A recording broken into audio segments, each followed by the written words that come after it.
Welcome to the Richard Nwaje's YouTube channel, where we follow those biggest stories that are happening in the world of sports. As usual, another big story is up, and we are here to trash that story. The story will still be something that have been trending, talking about DR Congo and Nigeria. The judgment that everybody is anticipating, fingers are crossed, waiting for FIFA to give that final judgment. Is Nigeria meant to play the playoffs in March, or is Nigeria out of going to the World Cup? It's a very dicey one, and of course, on this video, I will break down the laws. What does the law say? Can Nigeria be able to scale through? Can Nigeria be able to get the ticket and be part of something very interesting? Maybe taking part in what we would call that playoff in a match, maybe against Jamaica. So on this particular video, we'll try to analyze that, break that down, and of course, look at the different talking points. Can Nigeria get a judgment even as we wait? Should Nigerians move ahead? Should we forget about that so-called judgment we are expecting and just assume and expect the reality that we won't be in the 2026 World Cup? Let's analyze the facts. Don't forget to subscribe and share the video. Definitely hit the like button and tell me what you think. Let's break it. It's don't get news that Nigeria lost that very important match against the Congo in November 18th. Talk about where they lost the game in Morocco by penalty shootout. Now the Nigeria FA moved straight and went to FIFA with what many would call a very interesting, will I call it, appeal to FIFA, saying that DR Congo have broken the laws.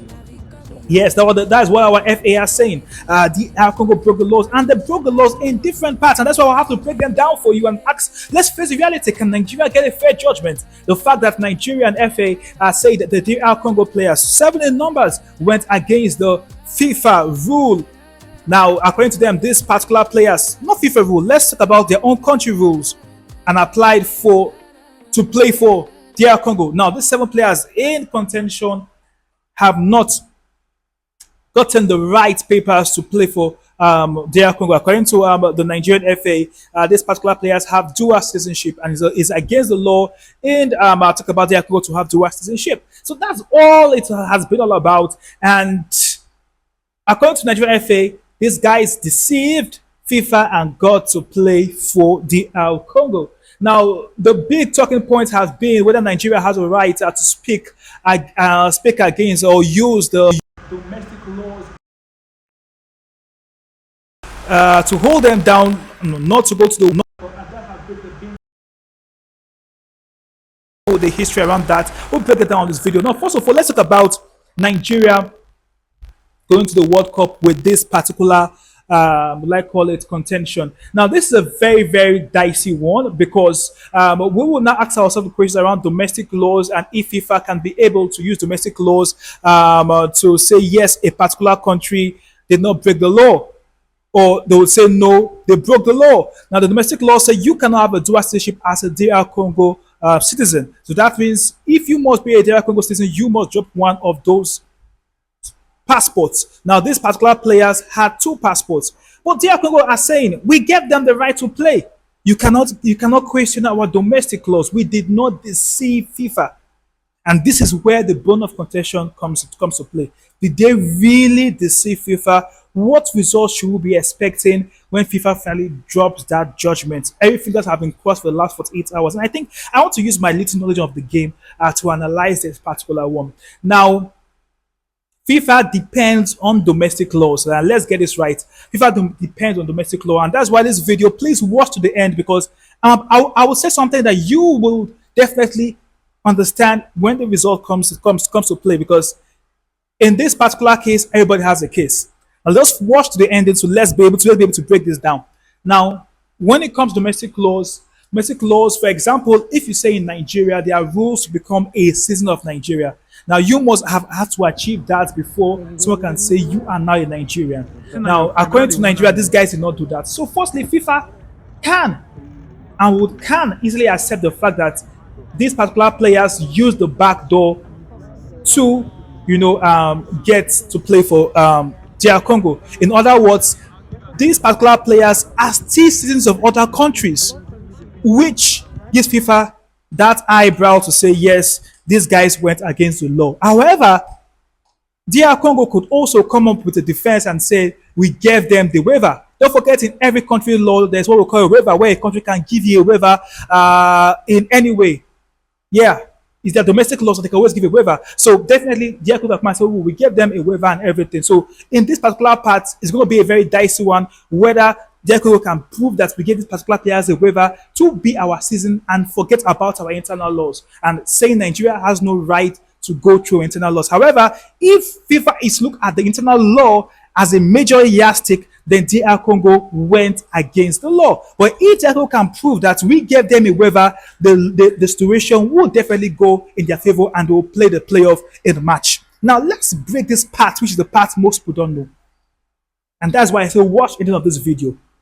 In all this, the two parties have a good case to prove. What would determine the judgment at the long run has the first say, or really has a fair case? It will be who really can be able to lobby. Look into your eyes. I'm someone very experienced in the sporting field, very experienced to some level, have some insights, have some hidden knowledge about the game. I have some things I cannot say on camera, but I can tell you that lobbying is going to be what would win this case. Who can lobby more? Is it can DR Congo be able to lobby? I'm serious. What will going to be lobbying? Or Nigeria lobby enough? Because this cannot be one of the now FIFA not making a mistake that other nations would go through. Maybe the decision they would make will not affect a FIFA law and every other country will start breaking the law. So FIFA will try to be at the right path. But the truth is that the two countries, DR Congo and Nigeria, have a good case. How would you lobby now? Let me explain the lobbying part. Lobbying part is being able to convince FIFA with several facts beyond what's on the table. That's the lobbying part. Who do you have in FIFA that can speak for you? This is going to determine who, because the decision will be made by individuals, not by a machine or by some supernatural being. So the two, as I said earlier, because I've made to explain it from the two parts.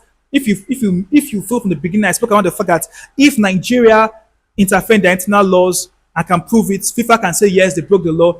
DR Congo can come and say, oh, we give them a waiver, which also makes them right. So who can lobby? Lobbying is beyond the facts on the table now. It's about trying to convince those who will make a decision why you were right. And this now depends on who Nigeria or DR Congo can lobby in FIFA to get a decision. Don't forget that the decision will not be based on who was right or who was wrong, because the two parties would have a good case to prove. Yes, but who can be able to lobby using his own facts on the table, or maybe beyond his facts on the table, and telling the FIFA that we have to be in the World Cup because of this? As I said, the decision will be made by individuals, and this one coming from a different angle. You might argue, oh, Nigeria is right, DR Congo is right. I say the both parties that look right. Who can be able to do the lobbying? Who do Nigeria have in FIFA can lobby for them? Can make sure they can push Nigeria's narrative more, because these people will make the decisions. Who do DR Congo have that can push the narrative more? This will help to make a decision. However, many of us will believe that FIFA will be very careful to make this particular decision. But as I said earlier, the decision will be something that will change and reformate the game of football, because it will come with a lot of maybe a law that may be used in the future for other judgment. Don't forget, I spoke about the fact is, yes, the two have a good case, but who can lobby? Lobbying is what's going to decide who will go to the World Cup, whether Nigeria or DR Congo. Whenever the result comes out, whoever wins the case, who lobbied more and was able to put more facts through his lobby on the table, why I should be in the World Cup. My name is Richard Nwaje. Let's wait and see what will happen. Don't forget to subscribe to the YouTube channel and follow up the biggest analysis. Tell me what you think. Do you think lobbying will be the way out, or maybe the facts on the table without sentiment would win the case?